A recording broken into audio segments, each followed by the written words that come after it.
Hey folks, it's Jim, it's Julie. What? Happy Easter, Jim. This little bunny is for you.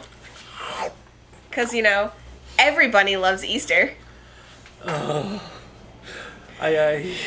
suppose we should hop to it and get on some reviews. Yes, we should. And then we'll go and get some cream eggs and get hopped up on sugar.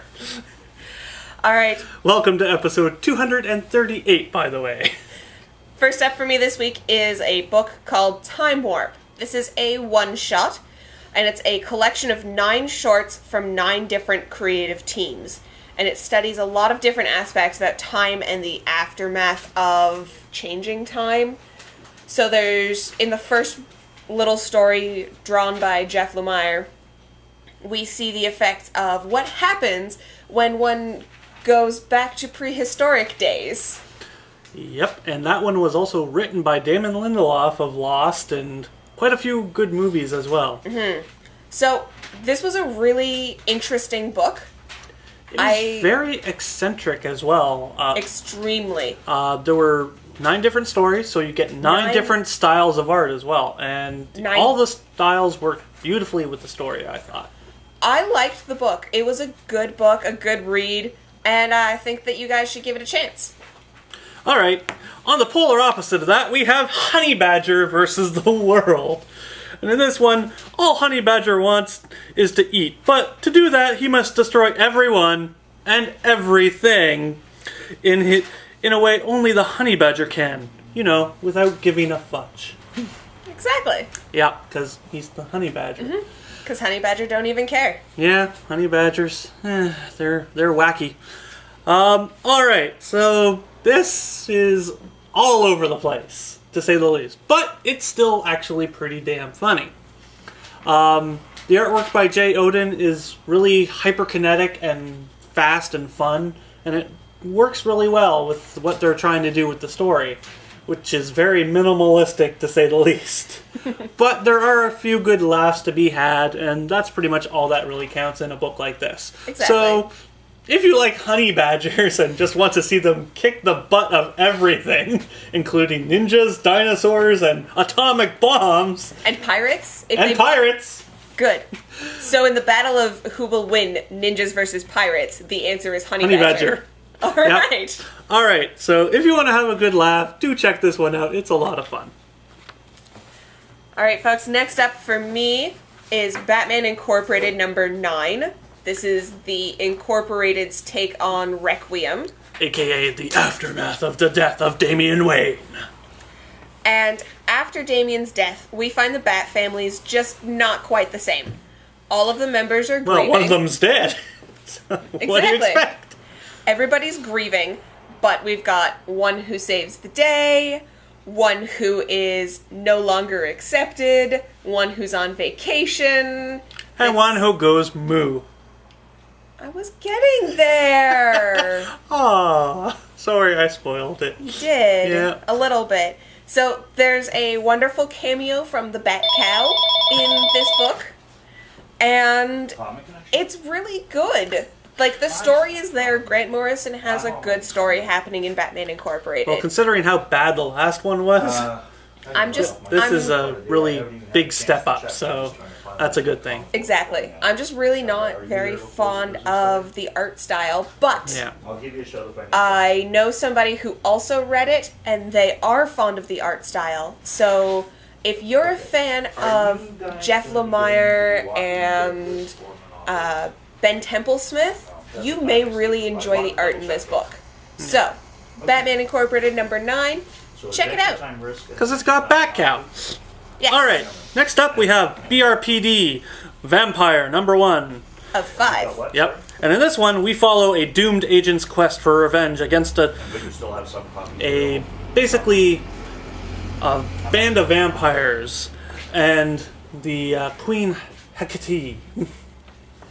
Alright, so this is basically a prequel to Hellboy. It's got a lot of the same characters and a lot of the ambiance, I would say. Okay. The art style takes a bit of getting used to, but it's very Mignola-esque, which I liked. But it does go a little bit slow at points. Okay. So I'm sure they're going to pick it up a bit, but I can't highly recommend it unless you're a really big fan of Hellboy. But I still enjoyed it. It's just, unless you're a really big fan of Hellboy, you're not going to get what's going on. All right. Third on the chopping block for me is Guardians of the Galaxy #1 from Marvel. And in this book, Playboy Peter Quill, aka Starman, has a meeting with his father where it's full of fiber. Good bunny. His dad informs him that a meeting of galactic empires has decided that if the planet Earth is ever to join the galaxy properly, they are to be left alone. Which sends Peter shooting straight back for Earth. But what surprises await him? A meeting with an old friend, a meeting with some old not-so-friends. A raccoon who's really ticked off with a big-ass gun. Rocket Raccoon and Groot are hands down my favorite characters in this book. I mean, who doesn't love a hardcore living tree entity? What's not to love? Anyways, guys, I really enjoyed this book. I like the direction that they're going with these Bunny. Guardians. Groot is high in fiber. And I think that you guys should pick it up. Check it out. All right, next up, a book that we should have gotten to last week, but weren't able to. Hey, bunny, get off my head. All right, so there's a bunny on my head. It's I don't know. What it's the 5 Ghosts of Fabian Gray, and in this one, after an encounter with the artifact known as the Dreamstone, infamous treasure hunter Fabian Gray was possessed by 5 literary ghosts and was granted access to their unique abilities, but now dark forces are hunting him down. That's cool. That sounds really good. So basically, he has 5 ghosts that give him his powers. They are the wizard, the archer, the detective, the samurai, and the vampire. That last guy sucks. Yes, literally. But, alright, this is a really interesting plot and a really interesting character. You are not given a lot of info on who this guy is, but throughout the story, you learn hints of just who he is, how he got his powers, etc., which is fantastic. I love it, and the artwork is just beautiful to look at. So, honestly, if you want to check something out that's really interesting and really cool, do check out the 5 Ghosts of Fabian Gray, because it's really good, and I really had a fun time with it. It's technically a really good adventure story, kind of Indiana Jones-esque. Oh, that's neat. So you'll have a lot of fun with it if you like the adventure genre. So do check it out. I had a lot of fun. Alright. Last up for me this week is Superior Spider-Man #6 AU. Do make sure that you check the AU titles on your Marvels right now. I hate the AU thing. Oh no, that's AR that you hate. Yeah. AU means that it is part of the Age of Ultron storyline, which they are doing separate numbering for Age of Ultron tie-ins. So there is a Superior Spider-Man 6 and a 6AU. So, in this book, running parallel to the main title, in the Age of Ultron tie-in, we get to see a grieving Otto faced with the chance to make it all right and beat Ultron once and for all. Turn the world into a paradise using Ultron's technology. That's always a good thing. He has 2 options. Tony Stark has presented a plan wherein they will transport all of Ultron City and its inhabitants, prisoners, everything to an alternate dimension, the negative space. Yeah. Or that's where you send all the problems in the Marvel Universe, the negative space. Or no wonder they call it the negative space. They send all the negative people there.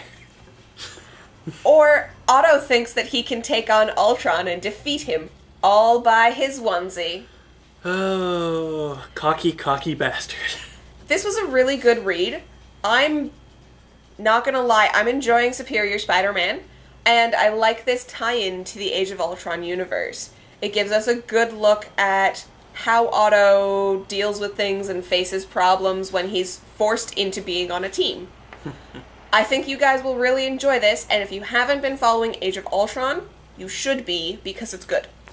Alright, and last up this week we have East of West, #1, which is set in a dystopian American future where all hope for the future rests in the 4 horsemen of the apocalypse.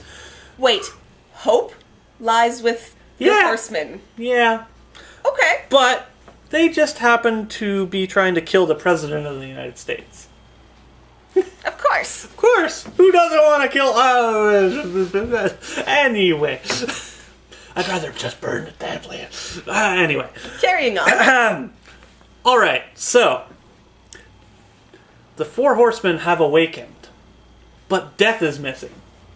Oh. So they start a little crusade to find Death, and if he's not with them, he's going to be against them, so they want to kill him. How does one kill Death? Yeah, that's pretty much it. There can be no death without death. Pretty much. But Death in this is basically almost a cowboy figure. Okay. And people know who he is, but no one speaks his name.